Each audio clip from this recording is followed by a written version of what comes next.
We are living in an era of unprecedented planetary change.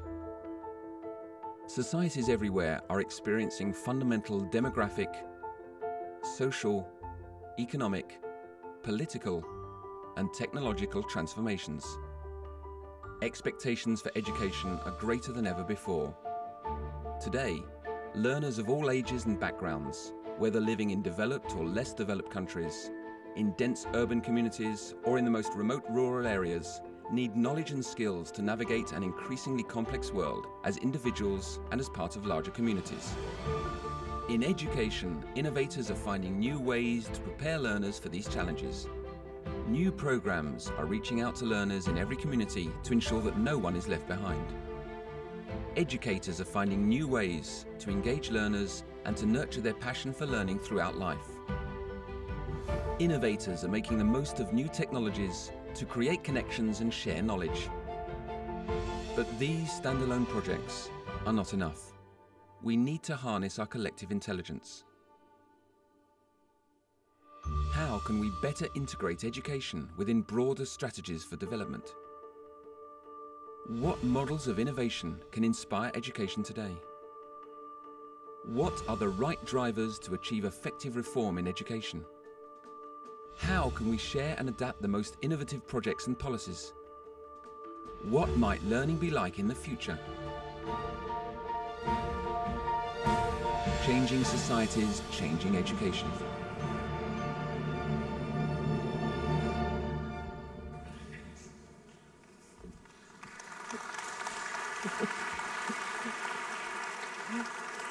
Hello and welcome to our final session of WISE 2011. Welcome Your Excellencies, ladies and gentlemen. I hope I find you all with your head buzzing with ideas, your pockets full of cards from interesting contacts that you've made. I know that I'm certainly in that position. But also, most important of all, that you feel fired up, that you're going to go back and put into practice some of these innovations, some of these great ideas that we've been hearing about over the past 3 days, when we've explored a very broad range of subjects related to education. Many of you would have heard Gordon Brown's call to action this morning, that we should all be marching for education.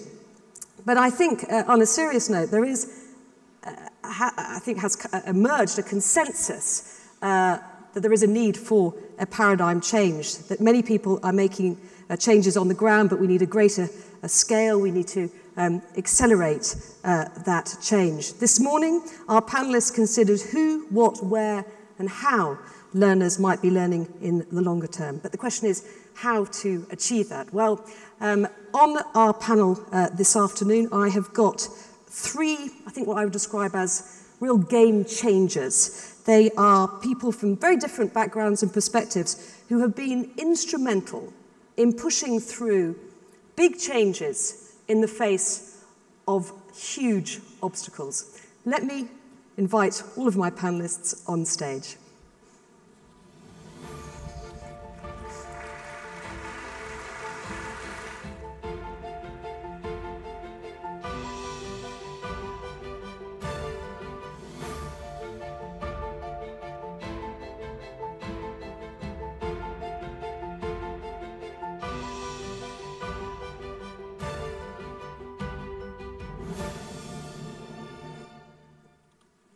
We are very fortunate to have with us this afternoon Jimmy Wales, the founder of Wikipedia, Dr. Faisal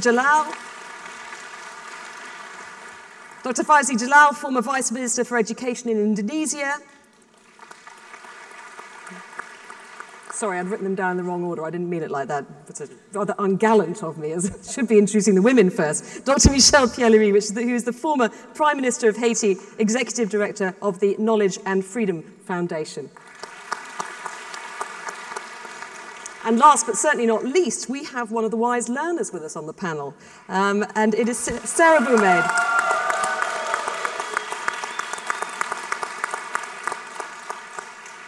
And as you probably know, the Learners at Voice students have been here to listen, share their points of view, and I know that Sarah, who is a medical student at Weill Cornell Medical School here in Doha, does have some questions for our panellists. In fact, she might put me out of a job, actually, because her questions are pretty pertinent, I can tell you. Jimmy Wells, let me start with you.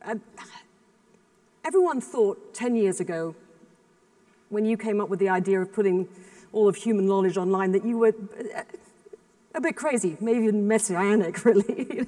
But you've managed. Wikipedia is now the 7th most visited website in the world, 270 languages, 19 million, is it 90 million articles, or 90 million? Or just hit 20 million. 20 million, unbelievable. I want to know, can somebody make sure Jimmy's mic is on when he goes out? But let me, I'll just finish my question. What are the lessons that you've learned along the way? Because how did you ignore the naysayers, the people who said you'll never be able to do it? Well, I think in large part, I was able to ignore what few naysayers there were because we came from the open source software community, the free software community, and people there were already doing amazing and remarkable things, building all the great software that really runs the internet, using collaborative work together, using free licensing. And that community really believed that it was possible. And so the people who would have been naysayers basically didn't even know we existed. So that made it a little bit easier in the early days. Certainly there were times, I remember once I was at this was about probably 4 years into the work at Wikipedia. I was at a conference at the UN in Geneva, and somebody said, "But what's your business model?" And at this time we didn't know, and I said, "Well, to some extent we don't need a business model. We're just doing it. We're a community, and we are having fun building this thing. We'll need some money at some point, but we'll figure that out as we go along." And I mean, did you ever imagine that it would be this big? Well, I remember looking at a list of the top 100 websites around the time I started Wikipedia and seeing an education and reference style site at about number 50 at that time. And I thought, well, if we do a really good job, we might make it into the top 100 or even the top 50. Today, your numbers are a little out of date. We're the 5th most popular website in the world. And we have over 420 million people using the site every month. So I thought it could be big, but I never really imagined how high it could go. And just a personal question. I mean, would you say that you are somebody who's quite stubborn, quite determined? Yeah, I am. It's mainly, I always say I'm a carpenter, not an architect. And so I get asked all of these big, deep, visionary guru questions about the future of the internet, and I'm just sort of a guy, you just give me some hammer and nails and I'll start to build something. And that's what I really feel like I've done. Well, I think we're all very grateful to you. Let me turn now to you, Michel Plenary. You face a Sisyphean task, which is rebuilding the education system in Haiti, which, as I understand, was not in a good state anyway before the earthquake. I mean, how have you, I know this is a really huge question, but you know, how do you overcome all those obstacles? Because there must be days when you wake up and you think, this is just too big. I'm glad you chose the Sisyphean experience because I usually use it in Haiti. You know, I have to pull my rock up the mountain, look at it going down, and be ready to pull it up again. But as Camus said, let us imagine Sisyphus happy. Anyway, there are some life experiences that are very important and that leave a last-long impression on you. I'll start by telling you a short story.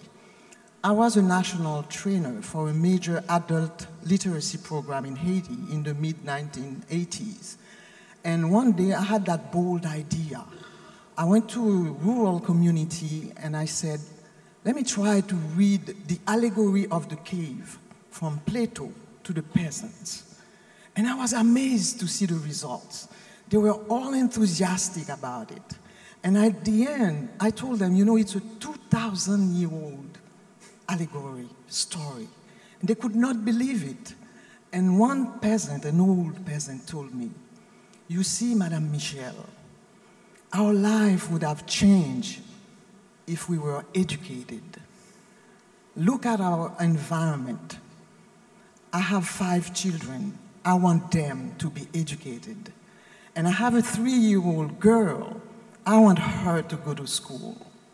And that made such an impression on me that when 10 years later, I opened the foundation with the support of the Open Society Institute, I decided that I had to get involved in education, but also in community development and work with a very systemic approach. That's why, with the support of partners, I created an early childhood education, which was a very innovative program at the time, because in Haiti, school starts at 6, which means any child is left behind if he cannot pay for a private preschool. So it took us 12 years to convince the Ministry of Education to adopt that preschool program, and we're very proud to say that now our trainers, which work really with a very innovative program, taking the most innovative child psychologists like Piaget, Vygotsky, Erickson, to create that model, and it's been adopted by the ministry. But it took us 12 years of pushing the rock. And then we created a library program, about 50 libraries throughout the country in the most remote areas, also bringing solar energy, connectivity, computers, so that kids that perhaps it takes them a whole day to get to Port-au-Prince can travel throughout the world and learn about China, about India, about what goes on in the United States, what the diaspora is doing. So it's amazing to see all those kids. And this came from that particular experience I had 10 years before. Thank you very much for sharing that with us. Dr. Fazli Jalal, you were instrumental in reforming the standards of teaching, I should say, in Indonesia, and also the status of teachers. How did you go about making teaching an attractive profession again to young people? Because I think when you started, it wasn't, was it? 5 years ago, the Indonesian teachers they are not very proud about their profession. The salary is very low. The academic qualification also very low. Many of them only graduate from high school and then being upgraded into Diploma 2. And only about half of them are graduate from the teacher training program. And then for the new candidate of teachers, the incoming to the teacher training university only choosing at the 3rd choice rather than the 1st or the 2nd choice. So we enacted teacher law in 2005. We ensure that they will be upgraded. All teachers, 3.4 million of Indonesian teachers, should be upgraded to undergraduate level, 4 years post-secondary. And then once they are graduating from teacher training, 4-year teacher training, and then we bring them to teacher certification process to prove that they are professional. And then we double the salary once they prove they are professional until the retirement. Yeah. Okay. Because of that, teachers now, about 500,000 of Indonesian teachers going to academic qualification upgrading, and 300,000 per year going to certification process. When we do all kind of technology and also distance learning, open university is the largest in Indonesia right now. We have the 630,000 students. 80% of them are coming from teachers from many remote areas, going for open university. So that's distance learning. Distance learning, but we have to make sure that in the holiday time, they can come to the campus, they have the boarding, and also they have the interaction with the professor or lecturer. And then now we have the triple or quadruple candidate to become a student of teacher training. And we have now for the first time, top 10 of the graduate of high school wanting to be a teachers. And teachers are proud of their profession.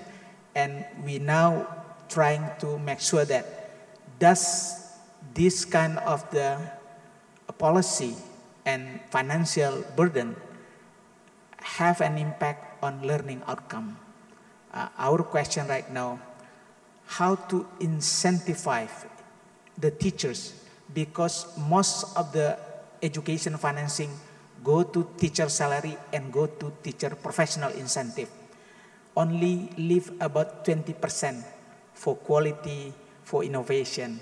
But if all 3.4 million teachers are themselves is innovator and also very creative, because their salary have been doubled.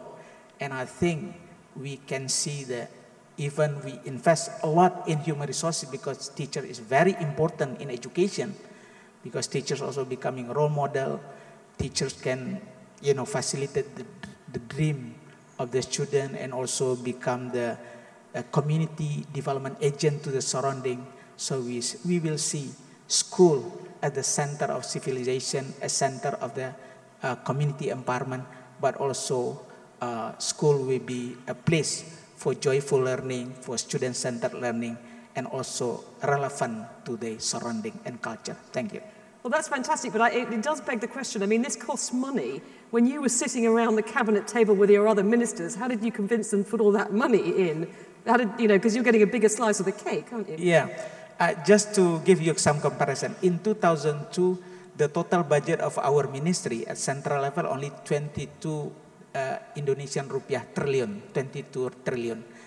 By 2015, when we certified all of the 3.4 million Indonesian teachers, and just to pay for the teacher professional incentive, the government should allocate budget 90 trillion rupiah, almost 4 times than the total budget of the ministry 4 years ago. So you can see why we do that, because we amend the constitution.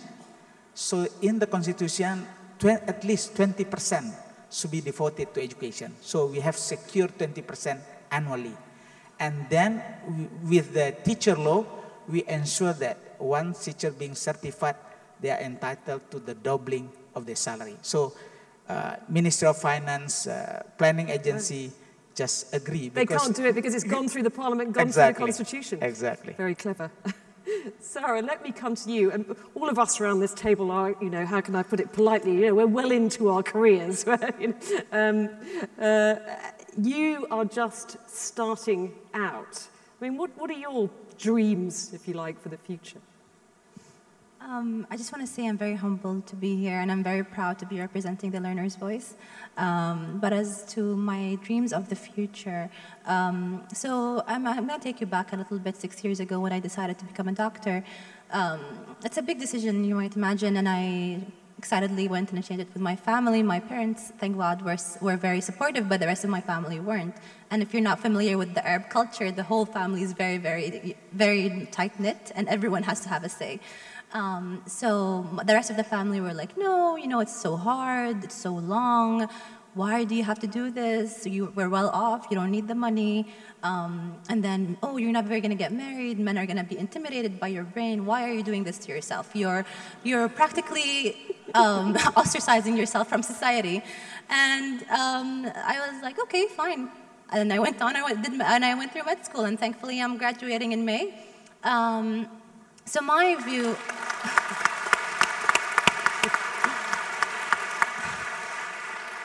and throughout med school, I became, because of stemming from my personal experience, I became very passionate about women empowerment and allowing women to have to have equal rights, kind of, and to have the option to pursue higher education, because that's the kind of resistance I faced.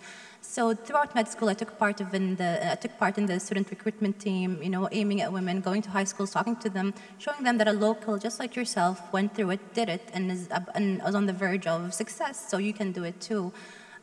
So I'm hoping to kind of take my message further, go on with women empowerment, hopefully get some inspiration from our panel members, and I hope to achieve my goal, to empower women, to empower the locals, to change what society perceives, and to change kind of the fear that society has from success and education and intelligence.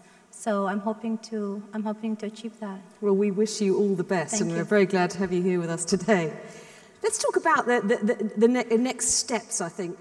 Jimmy Wells, what are the next steps of Wikipedia? Because I know you're expanding in Africa, but also expanding in Arabic. Yeah, so one of the things that we're really passionate about, our original vision statement, is to create a free encyclopedia for every single person on the planet in their own language. So we have very large projects in all of the European languages, including English, very large in Chinese and Japanese. Beyond that, it falls off quite a bit. So for example, the Arabic Wikipedia is in the mid-range. It's not small, but it's not one of the largest either. Currently has just over 150,000 entries. We want to get that to 500,000 eventually, and then beyond, of course. And so we're increasingly devoting resources to supporting the local communities, engaging in outreach, making sure that people know that we're really looking to expand. Because it's not about entries. translation, is it? This is about... Oh, no, it's not about translation. I mean, translation is a small part of what people do, and it does play a certain kind of important role. But in general, Wikipedia is written by people... They do it because it's interesting and fun, and it's translation is kind of boring actually to do. I mean, people do it, but people really prefer to do their own research, to write their own entries, follow their own interests, and that's what's really exciting and motivating to people. So, yeah, we're always looking for more authors. So, anybody out there who wants to edit Wikipedia? I want to bring Sarah, our learner, in here because I know she's got a question for you on this very subject. Sarah.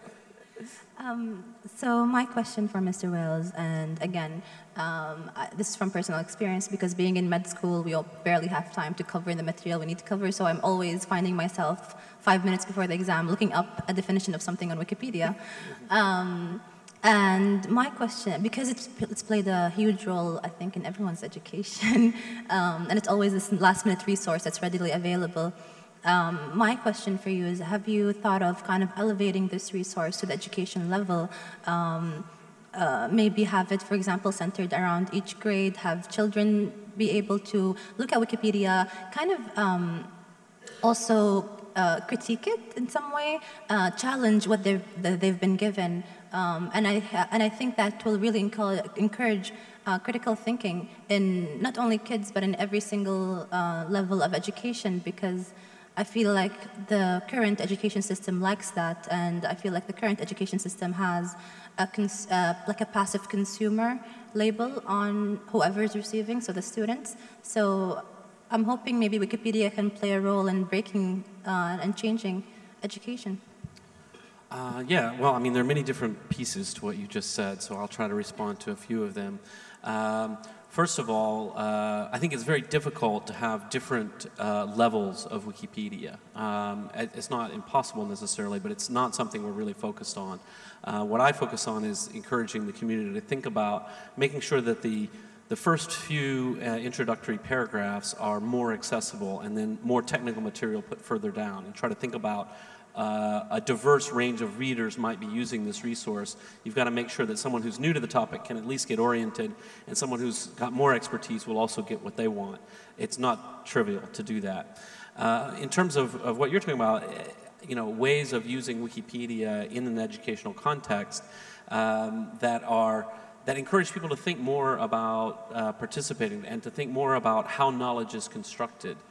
This idea that some wise people somewhere, either traditional academics, which can be great, or some, we don't know who they are, these really smart Wikipedia people, are just going to beam knowledge down to you and you just magically receive it, is really outdated and really not true. It's not the right way to think about learning.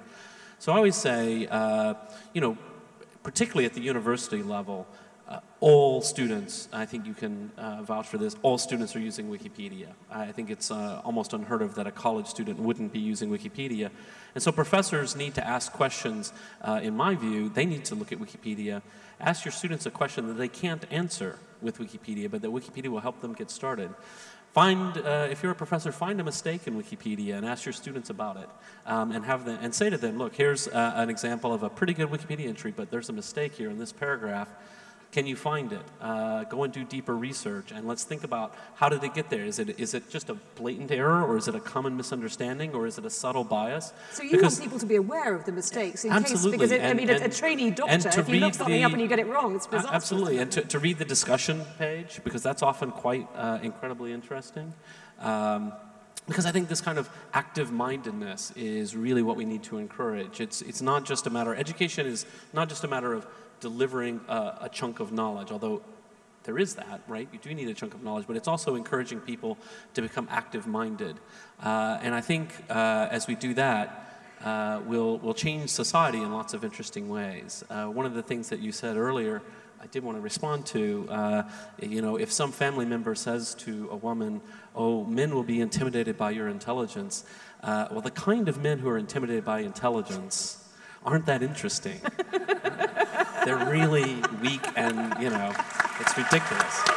So you should say, good, if those ones will leave me alone, the good ones will come. So that's my thought. That's great. Michel Plenary, let's talk about the next step for you, because at WISE last year, it was decided that a task force for Haiti would be set up, and that's now going. You're very involved. But I want to ask you about how this amazing kind of WISE network that has emerged over the past 3 years has helped you, because you've had all sorts of people from WISE that you've met through WISE turning up in Haiti, haven't you? Tell us about that. Yes, first I must say that we were extremely honored when His Excellency Dr. Altani announced last year that he was creating an international task force to help rebuild the Haiti education system after the earthquake, which indeed so badly damaged the whole education system. Physically, so many people died, teachers, people in the administration, students. So we were very honored that this task force was created, and it was created, and we worked throughout the year. And in this session, we kind of restitute what was done. What the feature was a conference that was held in September, where we presented what works in Haiti. Rather than coming and having another diagnosis of what doesn't work, we took it the other way around and thought that in itself it was an approach, an innovative approach. So we presented 20 case studies of what works in Haiti. And it was important to us because people we met here last year, like Martin Burt of the Paraguay Foundation, Escuela Nueva, Vicky Colbert. This is the award-winning scheme where they have farms supporting schools. Indeed, Yeah. and they came to Haiti to support us and be there and exchange their experience with us. And they are already connecting dots between our people in Haiti and those different foundations. And I was very pleased, just a week before coming here, to sign a contract with the School of Engineering with MIT for the open courseware. And, you know, she also got an award last year, Mrs. Oliveira, for the open courseware. And we're very pleased that we have 3 students with our distinguished student here that are also part of the Learner's Voice here. And about two weeks ago, we also had 2 directors of universities in Haiti who came to a meeting here. So you see, this is a very important meeting place for us. And it's important that all these dots that are being connected exemplify what the WISE platform means and also how we can project ourselves for the future years to come. Now, I know Sarah's got a question for you as well. Yeah, Dr. Michel, it's very, very, very inspirational to meet a woman as accomplished as yourself. And I was telling you earlier that I feel like we're in the same spectrum, but you're on one end and I'm just starting off. And for a woman who hopes to make a lot of changes in her home country and neighboring countries as well, do you have any words of wisdom or any lessons that you'd like to share? Well, first, from what I heard you saying, I think you can also teach me quite a few things. And no, as you said, I'm going and you're coming. And with your ideas about empowering women, I think it's a very important path to follow. In my country, there's a lot that has been done along those lines, but there's still so much to be done. So many little girls that are not going to school, so many young women who finish high school who cannot go to universities. So it's very important, and there is such a drive for learning in Haiti. You know, every family, even the poorest, knows that education is the way out of poverty, the way out to reach out to the world, understand the environment, and project ourselves to this new world that is coming.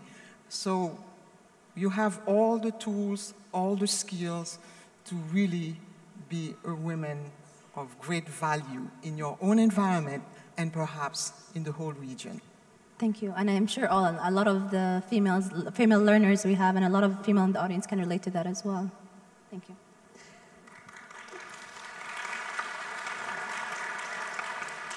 Dr. Faizi Jalal, next steps for you in Indonesia. Got the teachers kind of on the path to reform. What do you do now?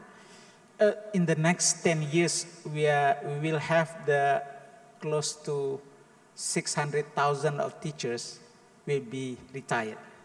So then the big question about how to inform the true candidate to become a teachers. Talent scouting them from high school, selecting them from psychological profile, not only cognitive, and then revamping or revitalizing the teacher training institute or school of education. Because right now the black box in Indonesia is we don't really know when we have a good candidate to become a teacher, how good the process to come up with a very professional teacher, pride of the profession, and also being respected in the community and can lead a student to better learning outcome. So this is one condition. Second, I think how to facilitate teachers through their professional development, continuous professional development. And we have developed curricula with the USID at one point to bring teachers to learn from each other, to share their experience. And we have employed what we call lesson study, at which one teachers perform and other observe, so they can discuss what's a good thing they observe and what kind of improvement to be done. So I think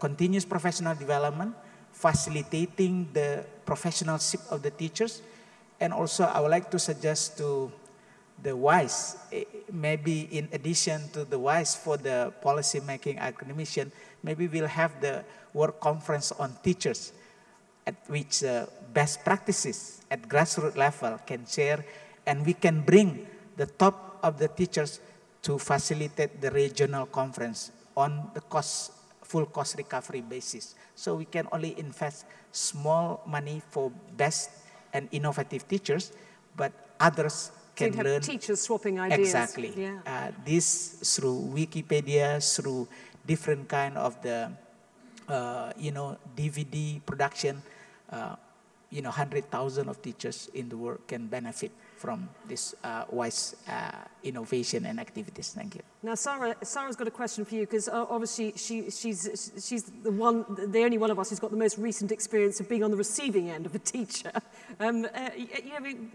Ask your question, Sarah.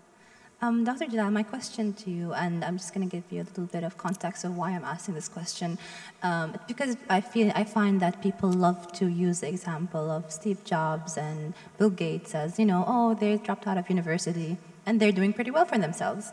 And I have trouble with that example, and I feel like it's not a model of success, although no one can take away from their success, but it's a model of where the education system failed them. And so I guess my question to you is that what are you, in your strive to reform teachers, what are the things you're doing to kind of help teachers harness the creativity of their students? For example, in a curriculum where it's driven by assessment, where students are always constantly thinking about the next test and worried about the next test, how do you embed in a student a sense of or a hunger for lifelong learning and lifelong improvement. Because I can completely understand if a student does not have a test, then why should I study? Why should I read? I finished, you know. So I guess my question is of two parts. One is how do you train your teachers to harness the creativity of their students, and B, how do you kind of embed in a student a sense of lifelong self-improvement and lifelong learning without being driven by an external force?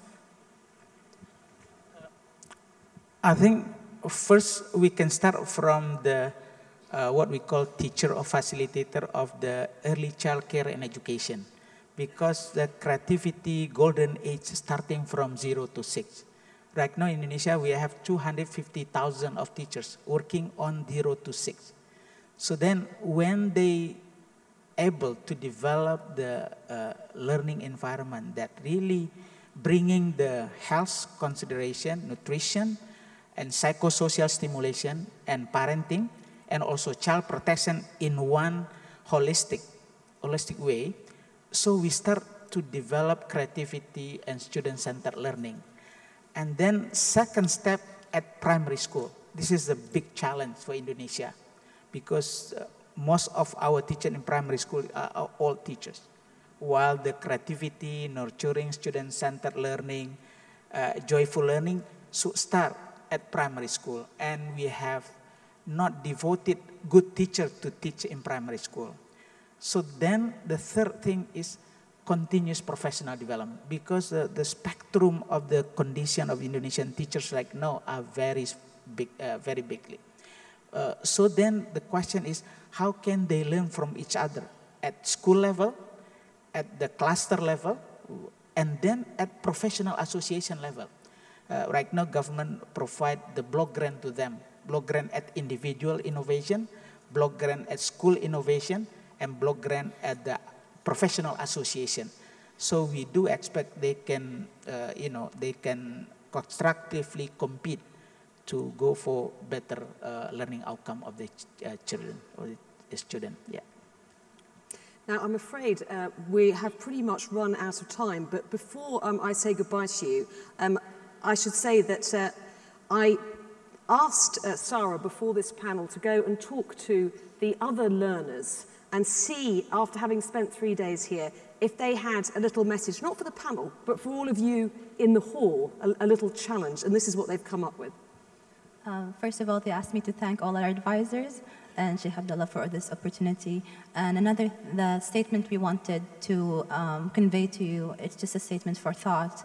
And we thought of, we as learners ask, how would this conference would have been different if each of our attendees have taken the time of their busy schedule and sat in a school classroom in their own local community. Thank you, Sarah. So that's a challenge for all of you for next year. Well, I would like to thank all my panelists for a very, very interesting discussion. Thank you very much.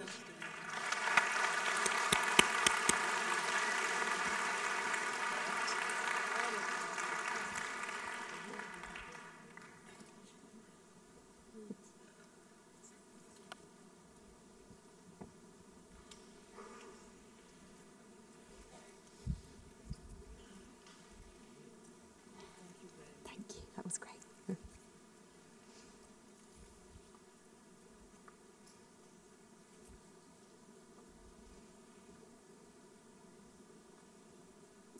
Now, as we heard from our distinguished panelists, it is one thing to have a good idea and have good intentions, but it is quite another to put it into action, and particularly in a way that has an impact and transforms the lives of millions of people. But I think that's what our WISE Prize laureate has achieved in his lifetime. And I think we'll all agree that we have a very worthy winner for the first recipient of the WISE Prize for Education. Let me welcome onto the stage Sir Fazli Hassan Abed, founder of BRAC.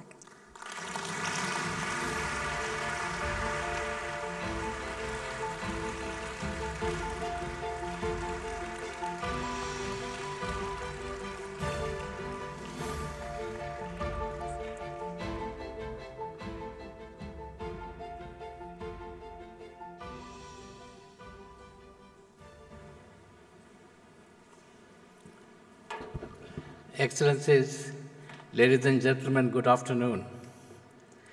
It is a matter of great honor and privilege for me to be standing before you today to deliver this address. Over the ages, the Arabian Peninsula has seen great spiritual and intellectual ferment and served as a vital conduit for the spread of secular knowledge and spiritual values to the wider world. So it is only fitting that the WISE Summit be held in Qatar.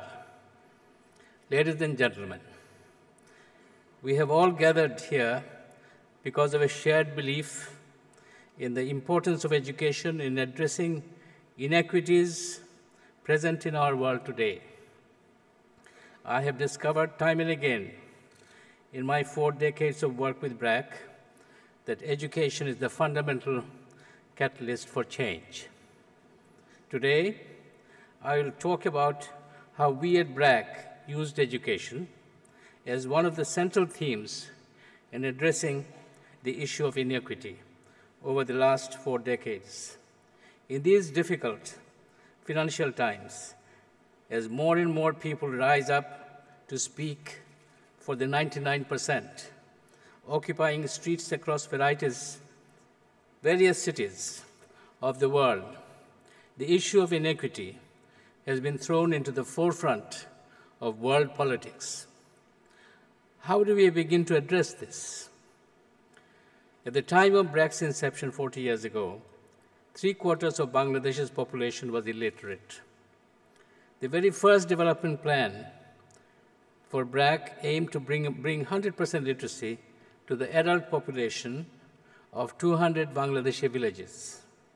The progression from adult literacy to education of children occurred naturally in the course of addressing intergenerational poverty. The poor state of primary education in Bangladesh in the 1980s prompted us to start second chance schools for disadvantaged children. Our pilot began with 22 non-formal primary schools and a design that would address the challenges linked to gender, proximity, affordability, and the flexibility that was required for children from poor, illiterate households. What emerged from the pilot was a highly innovative, low-cost model in primary education. Our one-room, one-teacher schools each enrolled about 30 children, a majority of them girls. Children were taught the basic primary curriculum and took part in core curricular activities. The focus was on making process of learning enjoyable. Children from the poorest families who had never enrolled or had dropped out of formal schools were enrolled and provided with educational materials and supplies for free. Ladies and gentlemen, though we are here to celebrate innovation, we must accept that innovation alone is not enough. In a world rife with poverty and deprivation, addressing any widespread problem requires reaching significant scale. Once we are convinced of the effectiveness of our school model, we expanded nationally. We also grew vertically to address different needs. We started pre-primary schools for early starts and started schools for ethnic minority children and those with special needs. In order to address high dropout rates at the secondary level, we provided training for teachers and high school headmasters and high school administrators. As we continue to approach our work through a life cycle lens, in 2001, we set up BRAC University in an attempt to produce leaders who would be responsive to the needs of the poor. Beyond addressing that social need, the creation of knowledge was prioritized at the university through the setting up of several postgraduate institutes for research in areas critical to Bangladesh's development. Ladies and gentlemen, these experiences I have just shared with you demonstrate the process of constant innovation which we employed at BRAC to overcoming inequities in Bangladesh's education sector. Our model was one that could be adapted to the context of any developing country, and BRAC itself has expanded beyond Bangladesh to 9 countries across Asia, Africa, and the Caribbean. I am proud to state that BRAC is now the largest private secular education provider in the world, with 30,000 primary schools, 15,000 pre-primary schools.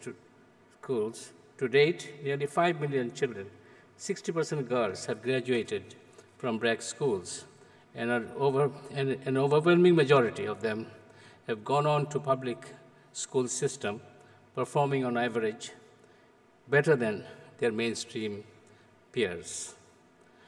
I could talk to you at great length about our work, but not be able to explain the pride I felt meeting Mitu, the daughter of a Bangladeshi brickfield worker, as she was about to go to university abroad on a scholarship facilitated by BRAC. I would not be able to adequately convey the excitement in Mitu's face at the thought of the possibility that lay ahead of her, having come this far from one room, one teacher BRAC school in her village in a remote corner of Bangladesh.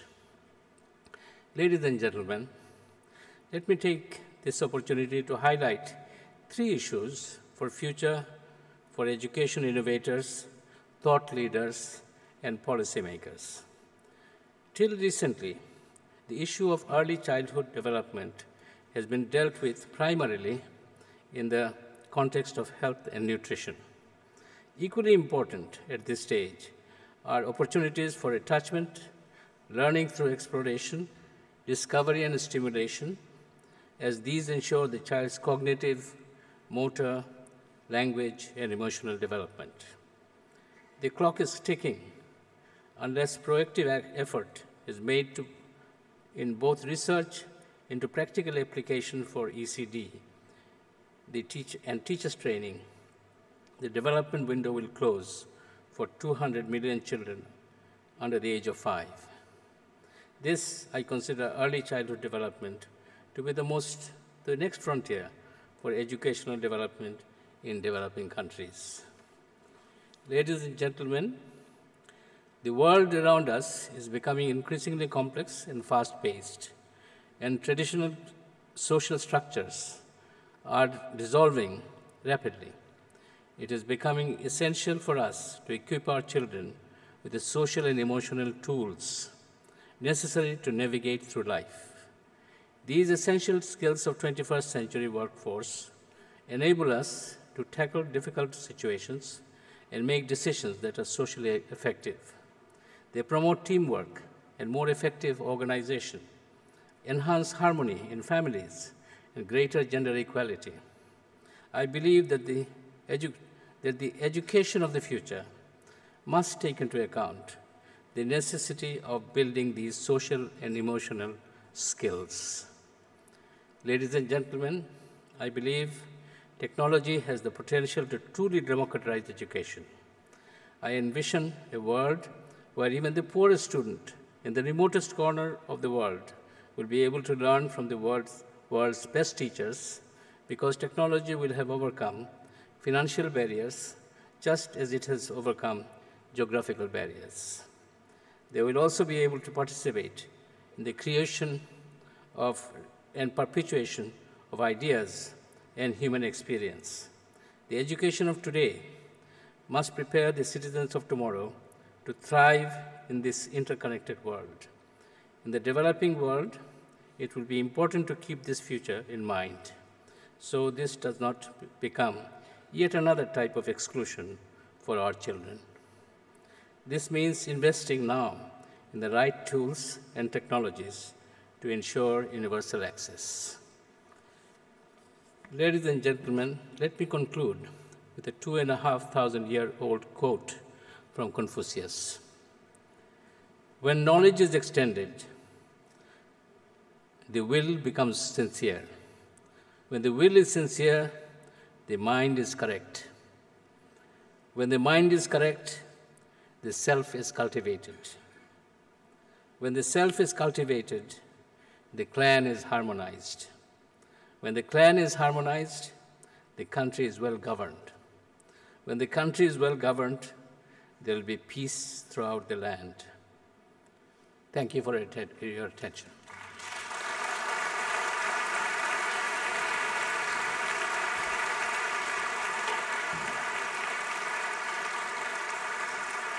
Thank you very much.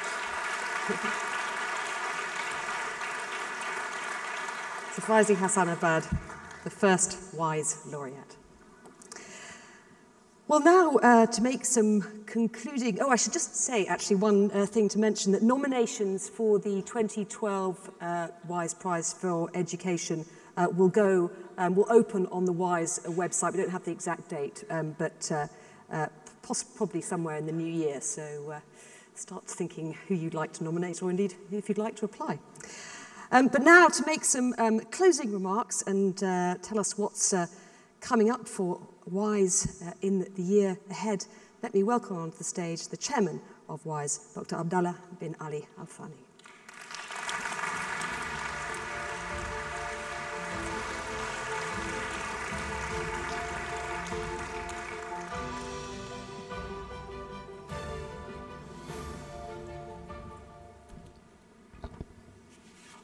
Bismillah ar-Rahman ar-Rahim. Your Excellencies, ladies and gentlemen, we are approaching the end of WISE 2011. Once again, we have had an intense and exciting 3 days. We have been energized by many new ideas, practices, and experiences. We have heard about the WISE community creating a paradigm shift in education. Many opportunities have emerged for constructive collaboration across continents and disciplines. We were honored that our opening session was attended by His Highness Sheikh Hamad bin Khalifa Al Thani, who presented the inaugural WISE Prize for Education. Sir Fazli Hassan Abid, whose inspiring address we have just heard, has set the highest possible standard. I am confident that the prestige of the prize will grow and benefit our cause in many ways. The session, Changing Societies, Changing Education, in which Her Highness Sheikh Hamouza bint Nasser took part, set the tone for the summit, reminded us of the key priorities for building the future of education, to prepare rising generations for an uncertain future. We hope these 3 days have been useful and have raised your awareness of the critical connection between education and development, and at the same time of the exciting innovations that are taking place in many parts of the world. It is right to reflect on the progress of WISE 2011, but it is also vital to consolidate the momentum of our achievements. We have developed faster than we thought possible, and I'm pleased to share with you our plans for further development of some critical components of WISE. WISE will support the UN Millennium Development Goal on the attainment of universal primary education. To highlight their importance, Her Highness has announced that next year, one of the 6 awards will recognize a project for progress in the field of innovative financing of basic education. The Learner's Voice will become a year-round program with an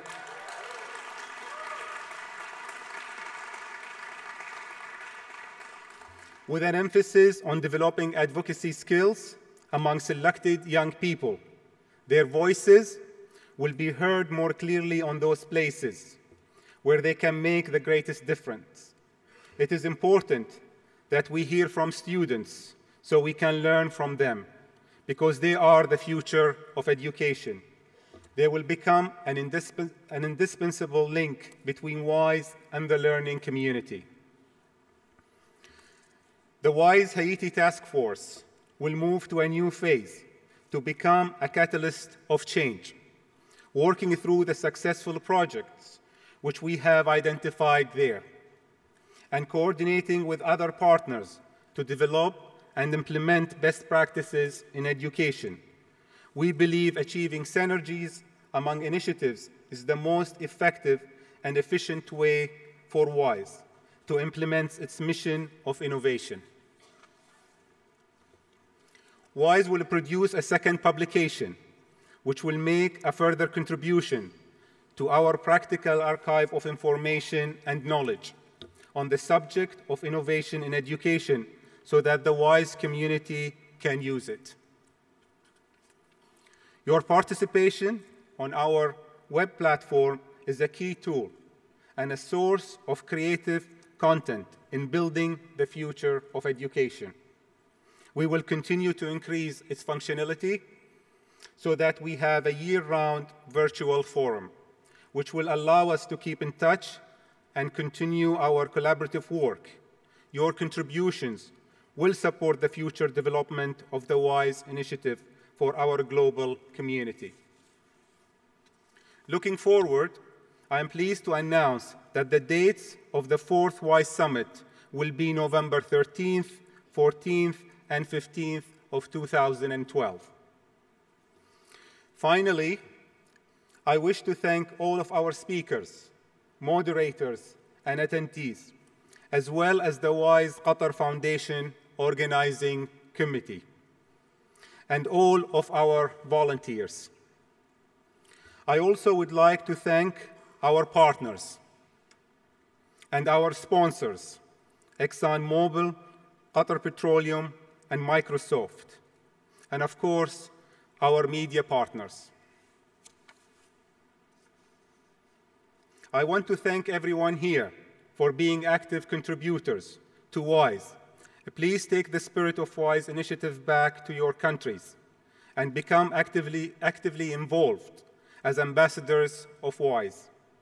This is your initiative, and we look forward to your contribution in the coming year on the web platform. Goodbye until we meet again at WISE 2012. Thank you, wa fi hifdillah.